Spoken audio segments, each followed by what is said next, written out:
Jazz. I used to believe that love could survive anything. Late nights, hard times, empty bank accounts, long work days. I believed that if two people truly loved each other, Jazz, they would always find their way back to one another. I was wrong. The day my world fell apart didn't begin with shouting. It didn't begin with tears or a dramatic goodbye.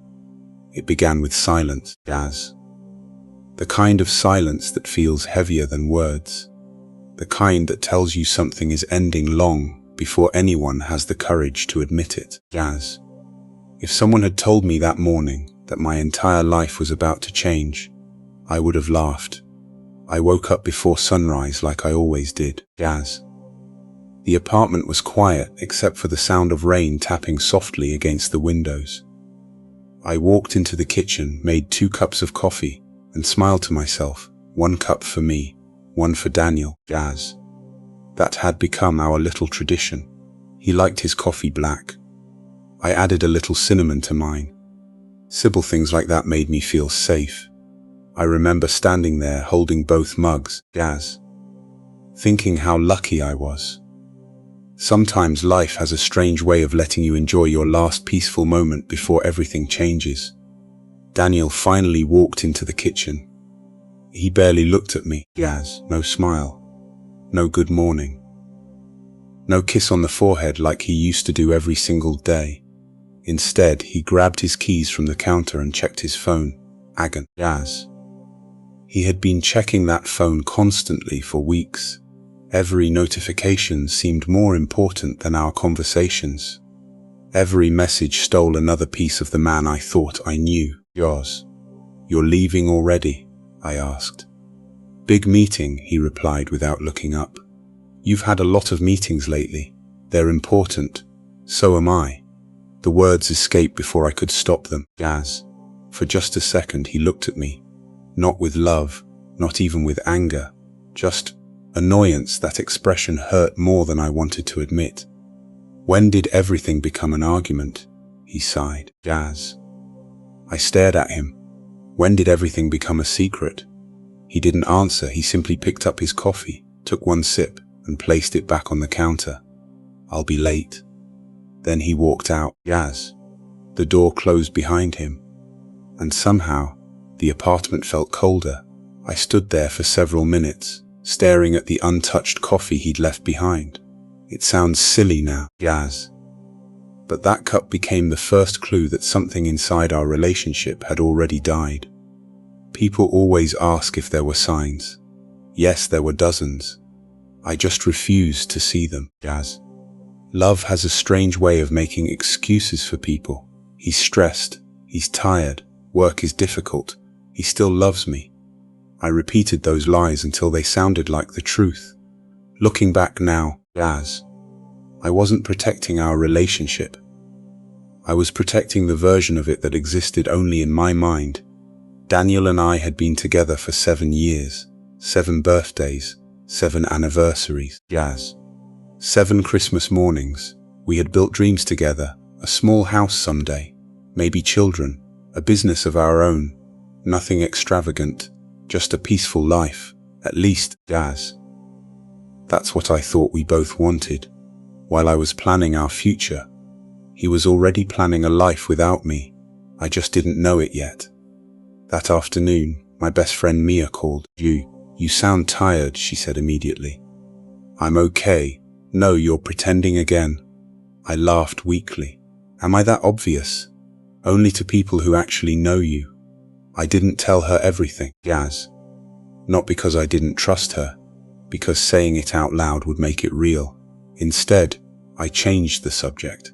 We talked about work, about the weather, Jazz. About anything except the growing distance between Daniel and me. Before hanging up, Mia said something that stayed with me. If someone keeps making you question your worth, Jazz, maybe the problem isn't you. At the time, I wasn't ready to hear it. That evening, Daniel texted working late. Don't wait up, 5 simple words, Jazz. 5 words that somehow carried 1,000 unanswered questions. I stared at the message. Something inside me whispered, he's lying.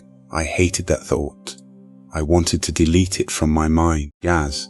But once doubt enters your heart, it refuses to leave quietly. I tried watching television, I tried reading. I even cleaned the apartment just to keep myself busy. Nothing helped. The clock kept moving. Your 8 o'clock, 9:10, midnight. Still no Daniel, still no call, still no explanation. Finally, at nearly 1 in the morning, I heard the front door open. He stepped inside looking exhausted, Gaz. Or maybe guilty. I couldn't tell the difference anymore. "You're awake?" he asked. I couldn't sleep. "You should have." I was worried. There was nothing to worry about. His answer came too quickly. Gaz. Almost rehearsed, I looked at his shirt. A faint perfume lingered in the air. It wasn't mine. My stomach tightened. I wanted to ask, I wanted to demand the truth. Instead, I smiled. Gaz. Sometimes fear makes us do the strangest things.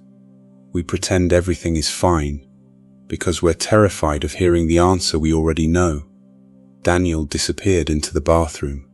A few seconds later, Gaz, his phone forgotten on the kitchen counter, began to vibrate.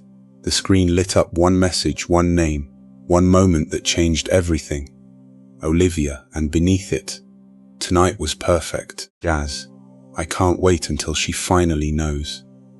My hands froze. My heart pounded so loudly I could barely hear the shower running. I read the message again, then again. Gaz. Each time hoping the words would somehow change. They didn't. The truth had been sitting quietly behind every late meeting, every cold reply, every unanswered question. And now, Gaz, it was staring back at me from a glowing phone screen. I realized something in that moment. The woman I had been yesterday, the one who believed love alone could hold two people together, was gone. Gaz. She would never come back. What I didn't know was that this heartbreak wasn't the end of my story. Gaz. It was the beginning of a journey that would transform my life in ways Daniel could never have imagined. And one day, Gaz, the success he dismissed would become the very thing he could never stop thinking about. The next morning, I woke up feeling like I hadn't slept at all. Daniel was already gone. Gaz. His side of the bed was cold, as if he had left hours earlier. For a long moment, I stared at the ceiling, hoping the message I had seen the night before had been some horrible misunderstanding. Gaz. Maybe Olivia was a co-worker. Maybe the heart emoji meant nothing. Maybe... No, deep down, I already knew the truth. I picked up my phone and read the screenshot I had secretly taken of the message. Gaz. Tonight was perfect. I can't wait until she finally knows. Every word felt heavier than before. There was no misunderstanding. There was only betrayal. People think betrayal happens in one moment. It doesn't. It happens slowly, one lie at a time, one excuse at a time, one broken promise after another. By the time you finally see the truth, it's been happening for months, maybe even years. Gaz. That afternoon, Daniel called. "I'll be home late again. Another meeting?" "Yes." His answer came too quickly. I took a deep breath. "Daniel." "What? Are you seeing someone else?" Silence. Gaz. Not surprise, not anger, just silence. It lasted only a few seconds. But those seconds told me everything. Finally, he spoke. "I don't want to talk about this over the phone." "Then when?" Gaz. "When I get home." The call ended. No reassurance, no denial, nothing. I sat on the couch for hours, staring at the front door. Part of me wanted him to walk in and laugh. Gaz. To tell me I had imagined everything, to hold me and say he loved me. But another part, the stronger part, already knew that wasn't going to happen. He came home just after 9. He looked tired. Gaz. Not from work, from pretending. We stood in the living room without saying a word. The silence between us felt louder than any argument. Finally, I spoke. "Who is Olivia?" His shoulders dropped. Gaz. He closed his eyes for a second, as if carrying the truth had finally become too heavy. "You saw the message." It wasn't a question, it was an admission. I nodded. "Who is she?" He looked away. Gaz. Her name is Olivia. I know her name. My voice cracked. I want to know who she is. Another long pause, then the words that shattered the last piece of my heart. I've been seeing her, Jazz. The room suddenly felt smaller, harder to breathe. For how long? He hesitated. About 8 months. 8 months, almost a year, while I was celebrating our anniversary, Jazz. He was building another relationship. While I was planning vacations, he was making memories with someone else. While I believed we were fighting to save us, he had already chosen someone new. You lied to me every single day. I didn't know how to tell you, so lying was easier. I never wanted to hurt you. I laughed through my tears. That's funny. What, Jazz? You say you never wanted to hurt me. I looked him straight in the eyes. But you've been hurting me for months. He had no answer. I wanted to scream, to throw something, to ask 1,000 questions. Instead, I asked only one. Why? He rubbed his hands together nervously. It just happened. No, I shook my head. People don't accidentally betray someone they love. He looked frustrated. We've been growing apart. We? I couldn't believe what I was hearing. So now this is my fault? I didn't say that. You didn't have to. He sighed. I met someone who understands me. Jazz. Those words hurt more than the confession itself. Because for 7 years, I had spent every day trying to understand him. Does she know about me? She does now. I told her everything. Jazz. I smiled bitterly. So she got honesty. I paused, and I got lies. I looked around the apartment we had built together. Every picture on the wall suddenly felt fake. Every memory questioned itself. Jazz. Had he already stopped loving me when we celebrated my birthday? When we danced in the kitchen? When we talked about buying a house? How many of those moments had been real? How many had been acting? I think you should leave. He looked surprised. What? You heard me. This is my home too. It was. I wiped my tears. But tonight, I can't look at you anymore. He opened his mouth to argue. Jazz. Then quietly walked into the bedroom. A few minutes later, he came back carrying a suitcase. He stopped at the front door. I never wanted this to happen. I looked at him for the first time in years. Jazz. I didn't recognize the man standing in front of me. Neither did I. He left the door closed, and with it, 7 years disappeared into silence. Jazz. The next few weeks felt like surviving a storm without knowing when the rain would stop. Friends called, family visited, everyone had advice. Move on, you deserve better, he'll regret it. Jazz. None of those words helped. Pain doesn't disappear because someone tells you it will. It fades only when your heart decides it's ready. One evening, Jazz, Mia showed up with takeout and a determined expression. You've spent 3 weeks hiding. I'm healing. No, she smiled gently. You're surviving. There's a difference. I didn't answer. Jazz. She looked around the apartment. You've stopped living. I don't even know who I am anymore. Then, maybe, she reached across the table. This is your chance to become someone even stronger. Jazz. At the time, I didn't believe her. A month later, I saw Daniel again. Not because I wanted to, because fate had other plans. I was leaving a bookstore when I noticed him across the street. Jazz. He wasn't alone. Olivia stood beside him. She was beautiful, confident, well-dressed. She laughed at something he said, the same laugh, the same smile, the same expression he used to save for me. Jazz. For a moment, I couldn't move. I watched them walk together as if they didn't have a care in the world. Daniel wrapped his arm around her shoulders. She leaned closer. They looked happy. Jazz. My chest tightened, not because I wanted him back, but because I realized how easily I had been replaced. I turned away before they could see me. By the time I reached my car, tears blurred my vision. Jazz. I gripped the steering wheel until my hands hurt. A single question echoed in my mind. Was 7 years really that easy to forget? I cried harder than I had since the night he left, Jazz. But somewhere beneath the heartbreak, another feeling quietly appeared. Not anger, not jealousy, determination for the first time. I stopped asking how he could do this to me. Instead, Jazz, I started asking a different question. What if my best life was waiting on the other side of this pain? That question would change everything, because while Daniel believed my story had ended, Jazz, mine was only beginning, and neither he nor Olivia had any idea what was coming next. People often say, everything happens for a reason. When you're standing in the middle of heartbreak, Jazz, those words don't feel comforting, they feel empty.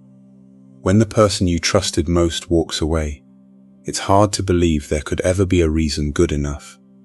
For weeks after Daniel left, Jazz, I wasn't living, I was simply existing. Every morning I woke up hoping the pain would be a little lighter. Every night I went to bed wondering why I hadn't been enough. The apartment felt different now, Jazz. The silence no longer felt peaceful. It felt lonely. His favorite chair sat untouched in the corner. The coffee mugs we once used every morning were still in the cabinet, Jazz. I couldn't bring myself to throw one away. Not yet. Sometimes healing doesn't begin with strength. Sometimes it begins with surviving one more day. Money became my next problem, Jazz. Daniel and I had shared almost everything. The rent, the bills, the plans for our future. When he left, half of our income disappeared overnight. I sat at the kitchen table surrounded by bills, receipts, Jazz, and bank statements. The numbers didn't lie. If nothing changed, I had less than 3 months before I would have to leave the apartment. For the first time in years, fear replaced sadness, Jazz. Heartbreak was painful, but uncertainty was terrifying. I looked around the apartment. Every piece of furniture carried a memory. The couch where we watched movies, Jazz. The dining table where we planned vacations. The bookshelf we built together on a rainy weekend. I realized something. I wasn't holding on to furniture, Jazz. I was holding on to a version of my life that no longer existed. That afternoon, I listed several things for sale online. The television, the coffee table, even the expensive chair Daniel insisted we buy, Jazz. Watching strangers carry those things away hurt more than I expected. But with every empty corner, the apartment slowly stopped looking like our home. It began looking like mine. A week later, Jazz, Mia knocked on my door again. This time, she wasn't carrying food, she was carrying a notebook. What is that? My plan. I laughed for the first time in days. You made a plan for my life? No, Jazz. She smiled. I made a plan to help you remember that you still have one. She opened the notebook. The first page had only one sentence. Who were you before someone else's opinion became your identity, Jazz? I stared at the words.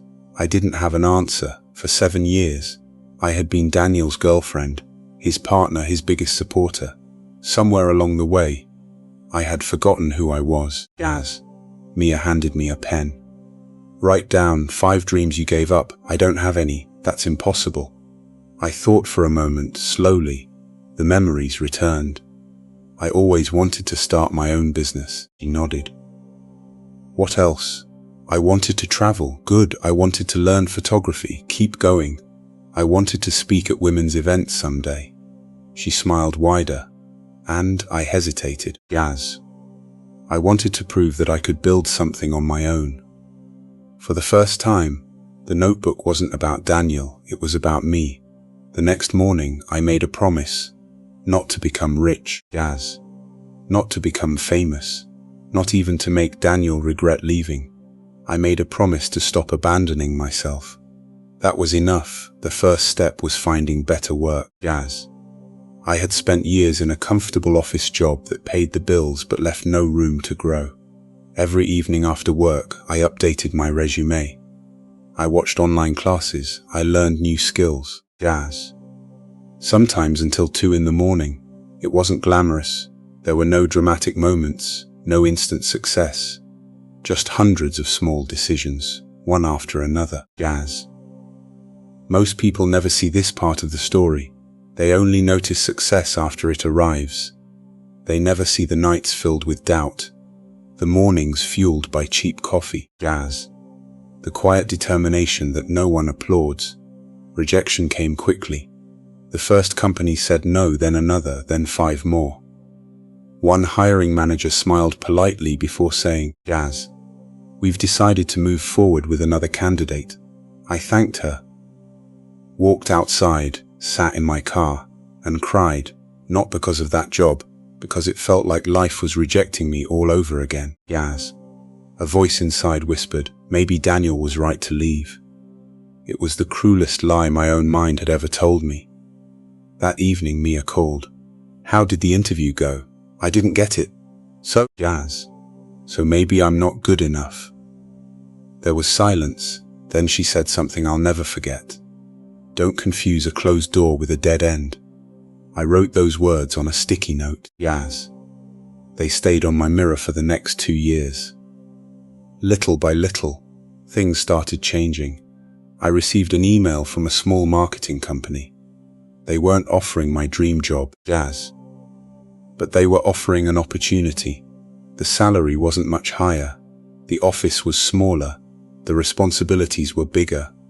Most people would have ignored it. I accepted immediately, Jazz.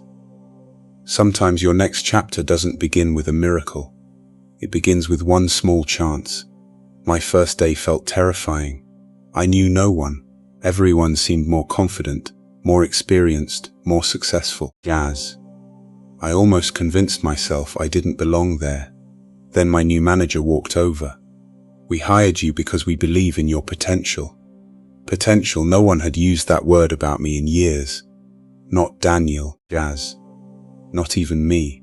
For the first time, someone believed I could become more than I already was. I decided I wouldn't waste that belief. Weeks turned into months. I worked harder than I ever had before, Jazz. When everyone else went home, I stayed. When there was something new to learn, I volunteered. When problems appeared, I searched for solutions instead of excuses. People started noticing, Jazz. Not because I was the smartest person in the room, but because I refused to stop growing. Confidence didn't return overnight. It returned one small victory at a time. One evening, Jazz, after everyone had left the office, I caught my reflection in the window. For a second, I barely recognized myself. The woman staring back wasn't smiling because life had become easy, Jazz. She was smiling because she had survived. There was strength in her eyes that hadn't existed 6 months earlier. The heartbreak was still there, but it no longer controlled every thought, Jazz. It had become part of my story, not the whole story. Then something unexpected happened. An old coworker invited me to a business networking event. Normally, I would have said no, Jazz. Crowded rooms made me nervous. Meeting strangers sounded exhausting. But something inside me whispered, say yes, Jazz. That one decision would introduce me to people who would completely change the direction of my life, Jazz. I had no idea that one conversation at that event would open a door far bigger than any job interview ever could. And while I was slowly rebuilding everything from the ground up, Jazz, Daniel still believed I was sitting alone, wondering why I wasn't enough. He had no idea I had already stopped asking that question. Instead, I was becoming the answer.